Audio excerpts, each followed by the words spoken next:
Alrighty, what is up, folks? My name is Melvin, and welcome to my little, how should I say, like a little, just therapy session. I guess is the best way to say it. So nothing special, nothing.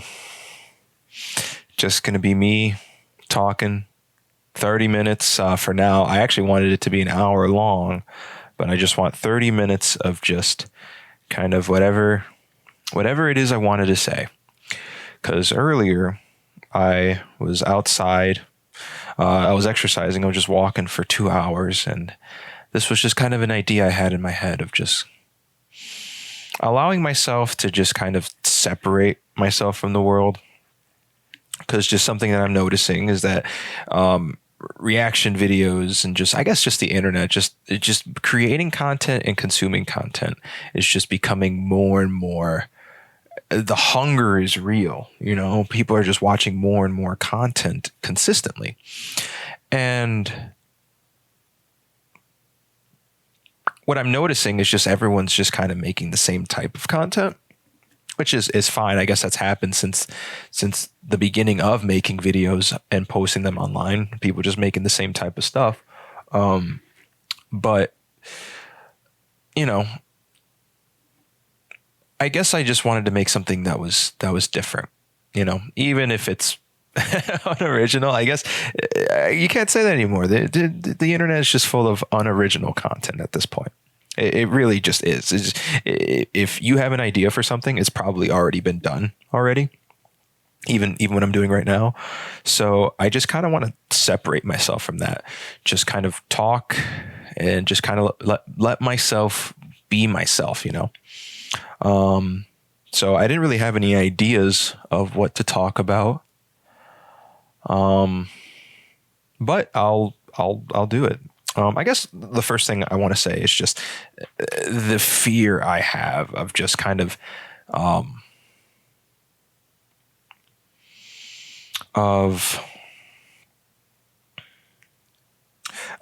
personal to get on here. It's kind of a fear of mine because anything I say and then I post can come back to bite me in the future at any moment in time. Something can bite me.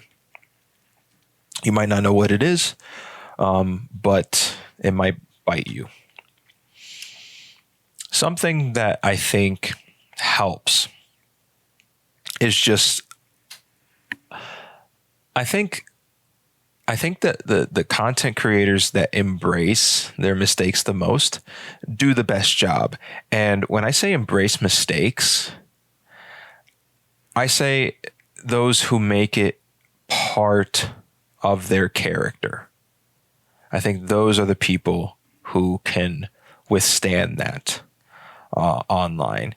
Those who talk about it, those who put it in their content themselves, you know, those are the people who, if they make mistakes, their audience will forgive them. I think the ones that suffer the most is when you are trusted not to make mistakes, when you are trusted that you know what you're doing, that you are in control of your narrative, I guess is the best way to put it. I think those are the ones who suffer the most. When they make mistakes and they get caught, it's like because they put themselves in a corner where addressing their mistakes makes them less credible. And when they're less credible, their audience doesn't trust them as much. So that's a hard thing for me because part of me wants to be credible, but then another part of me wants to be just kind of this wacky, goofy guy that just kind of want to makes content however he wants to. One way that I really wanted to so I had this idea recently, and I hope I still do it. I hyped myself up into wanting to do it. But then when I attempted to write it or record it, it kind of just fell apart. Kind of just like it's a routine. It's not the idea itself. I think the idea is great. It's just me, myself, my mental headspace just is not what it used to be when it comes to creating content. So I wanted to go on my old YouTube channel, my original OG YouTube channel, and watch all the videos that are on there. I thought it'd be a fun thing through memory lane. And the first iteration of this idea was like, I was going to title it like my video career is over. And the reason why I wanted to title it that way was because as I started making more videos and posting them online, I started realizing, oh, this is actually like a talent. I didn't realize it was a talent until I was about to think about college. That's when I started seeing it as like, oh, this is something I'm genuinely talented on. And, I spent 4 years in college trying to make it a career. And then just kind of after college, after a year trying to look for work, after COVID, that's kind of when I said, all right, I kind of just, this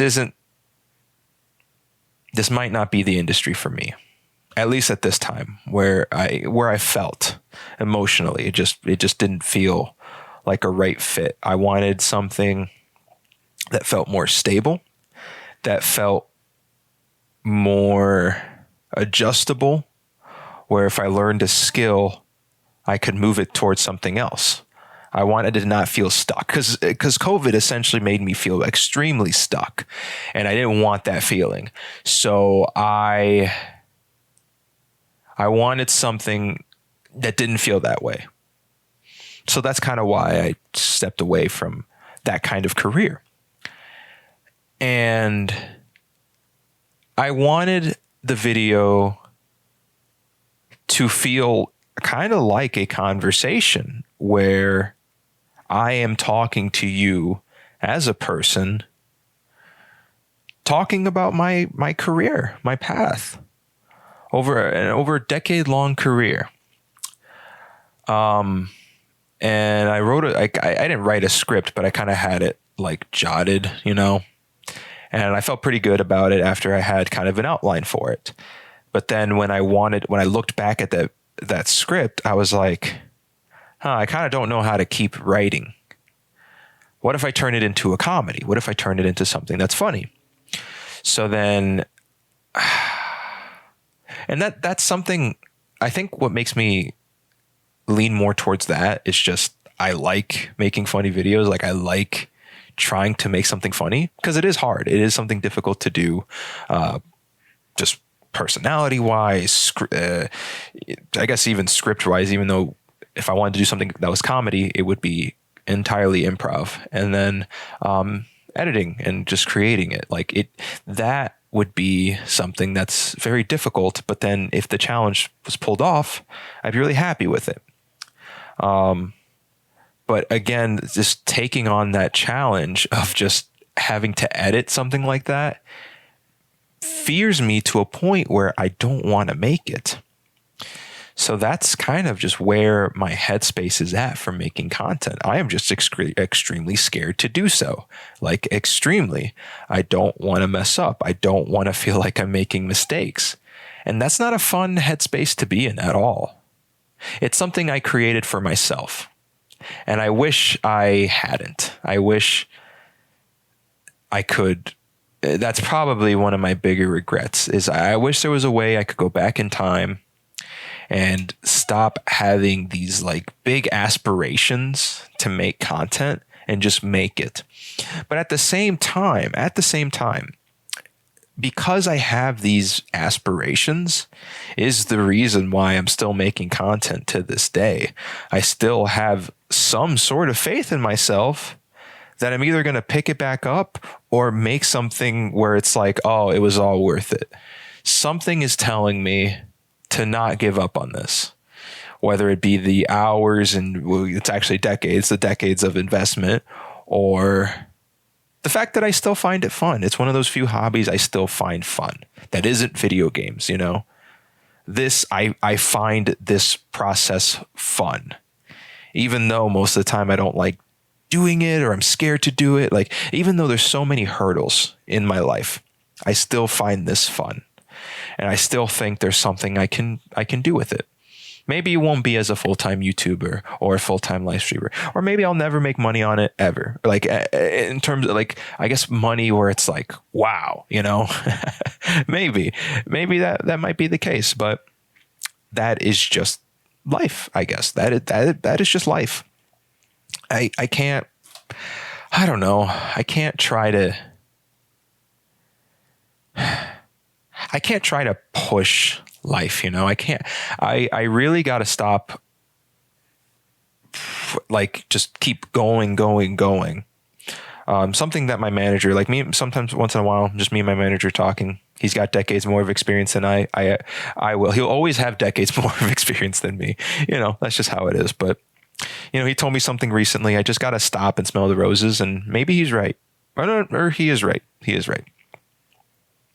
I got to slow things down a bit. I just kind of have to appreciate what I have right here, the knowledge I have, and hopefully there's something in the future that will make it say that this was all worth it, you know? All this work was not for nothing. But even if that day never comes, I should appreciate what I have now. I think... So,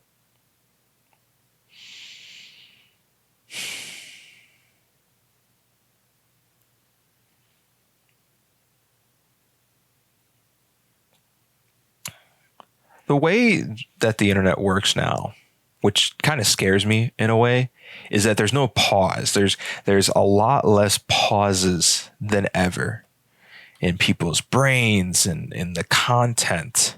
You're always absorbing something. And that's amazing, because that just shows that the brain is it's super awesome. It is awesome at absorbing information. Information is so powerful. I love it. I love it so much. What's up? No, I would not want it. Thanks, man. Thanks anyways. I just ate.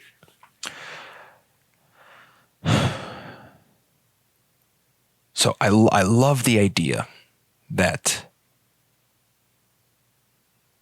we can absorb so much, you know, and the internet allows us to absorb as much as we want. That's amazing. It's amazing that we can absorb so much. But there needs to be pauses in between. And I'm not just talking about sleep. There just needs to be pauses, you know, in life. We just kind of need to...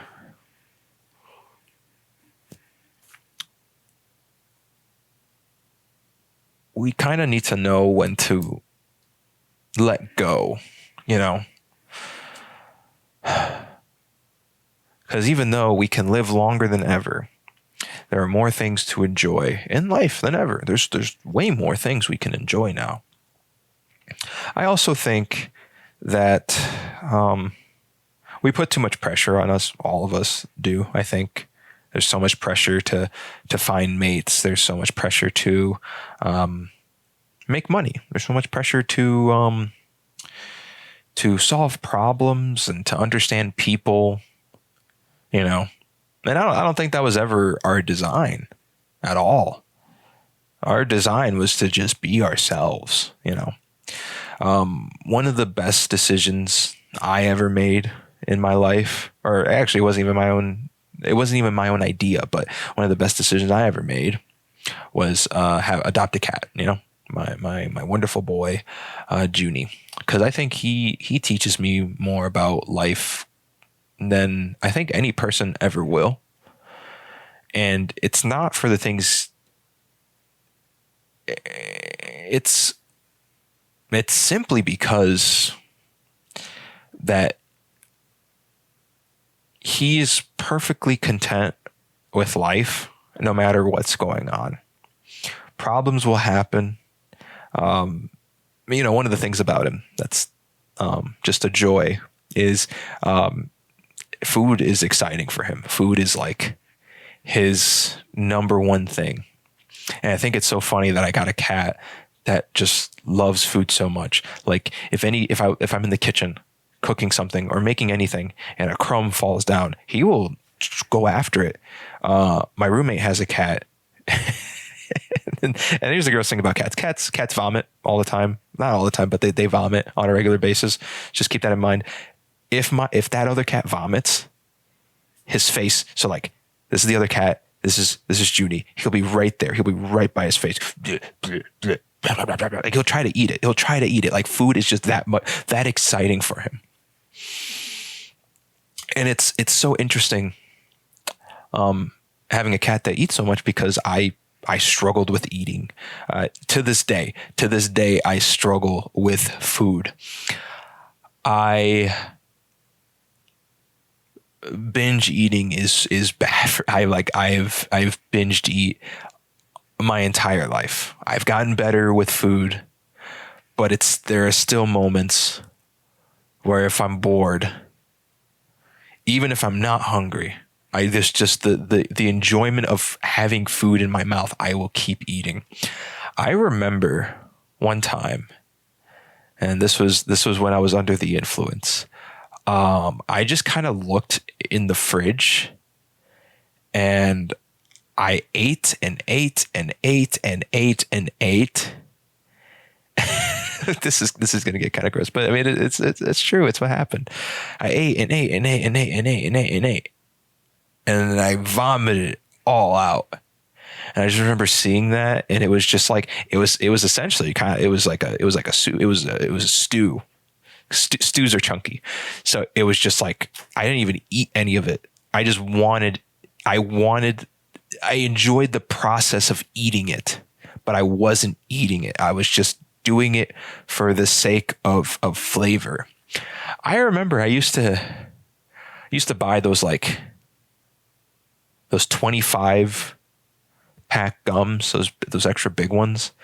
And I could go through that in like 2 days. And then I slowly learned, I'm just chewing on gum because it's a habit, you know, like if I just stopped doing it, I wouldn't care afterwards, you know? So that's something I learned. But you know, for my cat, that was a huge segue, by the way. That was like a huge tangent. But for my cat, I think he's always going to be like that. I think he's always going to, like, if he sees food, he's just going to go after it. And, you know, it's my job as the caretaker to make sure he's not doing it unhealthily, but he just doesn't care. The way he is has never affected him mentally, you know? He gets himself into trouble, and he learns, he does learn, I should not do this. I should not, like, he does learn what to do and what not to do, but he doesn't let that affect his mood, like, at all. Like, he'll still be as happy as he's willing to be. He'll keep his style. He doesn't let other people influence him, you know? He just does his own thing. And I love that about him. I love it so much. You know, I think it is true, you know, like cats don't fight for your attention. You fight for their attention. And I think there's a lot of relationship building there when you are with someone, and despite all the problems, all the inconveniences that go about in the relationship, you do it simply because you love them. And I think that is the most fulfilling thing in my life since graduating college is my cat, you know. And every time I look at photos of my cat, I always think to myself, I have not taken enough photos with him. I have not done enough things with him. I have disappointed him by working and just not being at home enough with him, developing an even stronger bond. And you know what he's doing? Sleeping, eating, playing with either the toys or the other cat, even though the other cat doesn't really like playing all too much. That's just what he does, you know? And I just think that's awesome. I think that's super duper awesome.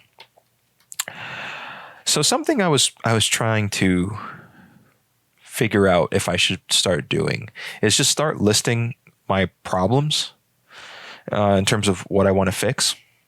And the reason why I've been thinking about that was because when I used to do therapy and when I used to do meditation, there's nothing wrong with trying to fix yourself. There's absolutely nothing wrong with that.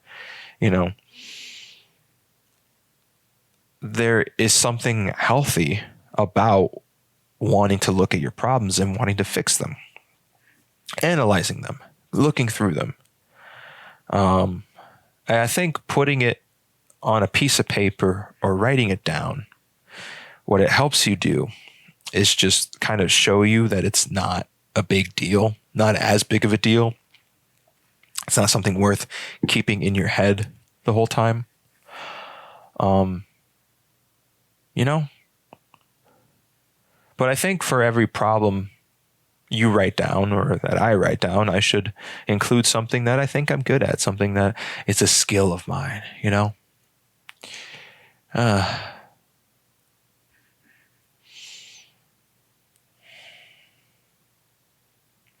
And then something else about this, what I'm doing right here.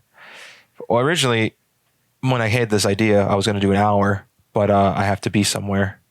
But 30 minutes might be the right amount of time, just because of my schedule with life, you know.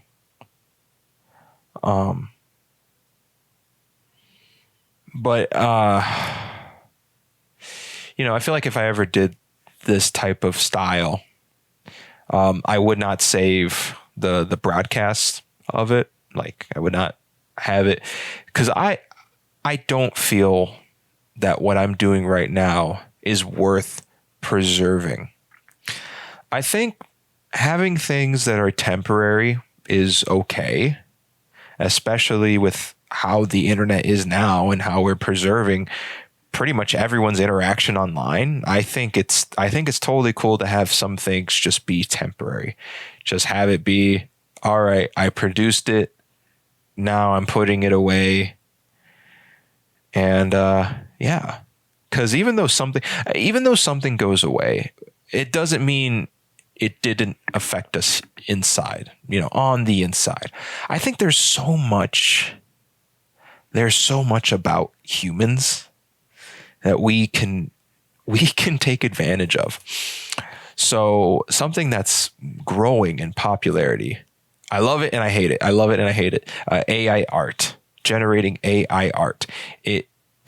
Just AI things, you know, there will come a time it's going to happen. It's going to happen where movies will just be made by AI. Artificial intelligence will just make stuff for us and we will be perfectly content with it, especially with how, oh my God, how repetitive TikTok is. Hell yeah, AI is going to replicate that and then get millions, if not billions of views. Of course. And reason why I love it is just because, hey, human ingenuity, you know, this can do, AI can do so much things, there could be so much benefits with AI. I feel like if anything's going to save the human race, because I think with how we're taking care of the earth, we're doomed. But if anything can save us, hey, it's going to be AI. But that it's killing what we see as creative. The whole point of the creative process, at least to me, the whole point of the creative process is how we came up with it, how it came from us, you know, it came from people. All the videos I have ever made in my life They're shit. They're so bad. I don't know if I've ever made something. I have made some stuff that I'm really proud of, and everyone that's seen it has been impressed. I've made stuff like that, but I don't know. Every time I look at it, I think it's shit. But I love it because I made it, you know? And I guess what I'm scared of is just, I'm going to look at something that I made. I'm going to be like, oh, but AI can do that in seconds. And I guess that's kind of the cycle of just kind of the creative process right now, where we want to make things, but we also want the notoriety, the fact that we made something better than 99% of the people out there. We want to be that 1% in terms of notoriety if we're artists. And just AI is just kind of making being in the 1% just that much harder. But first and foremost, we just got to enjoy the stuff we do. We just got to enjoy it. We got to, we have to be proud of our work, even if it's not the best stuff. We have to be, the happiness has to come from within first before anything else. But something else, I'm seeing the timer, and I don't have much to say. I feel like what I'm about to say will take up way more time than what I have. But happiness is overrated. Not because it's not important. Happiness is extremely important. It's overrated because we put it too high on a pedestal, that we're using happiness as a barometer as to whether if we have a good life or not. Happiness comes and goes,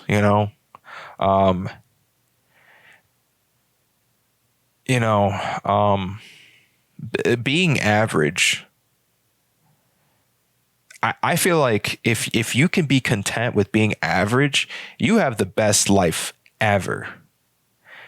And, I'm not, I feel like people who are content with being average, dude, you rock. You are awesome. I need to learn from you. Happiness is like that 10 out of 10, happy. If you're happy, that's a 10 out of 10 life right there, But just being content with how your life is, if you can master that, you can master anything, If you can find a way to, just eat the most bland food for breakfast, lunch, and dinner, nothing can stop you, because you could just eat kale and like all the other foods that we don't want to eat because Chef Boyardee is way better. And you could, it goes straight to your brain. So being content with the average should be kind of like your life's mission. It should be my life's mission. I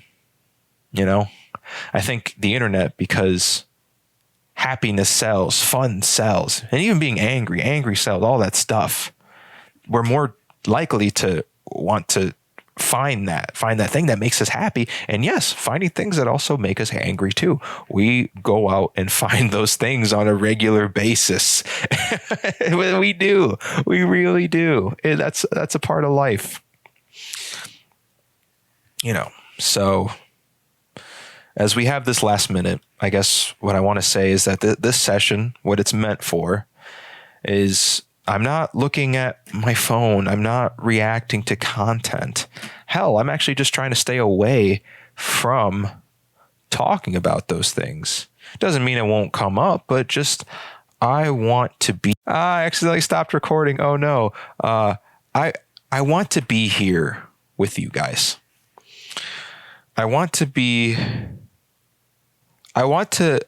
feel good knowing that I spent 30 minutes talking to you guys, that even if it's the best conversation we ever had or the worst, that I hit record and I spoke with you folks. So Thank you so much, and until next time.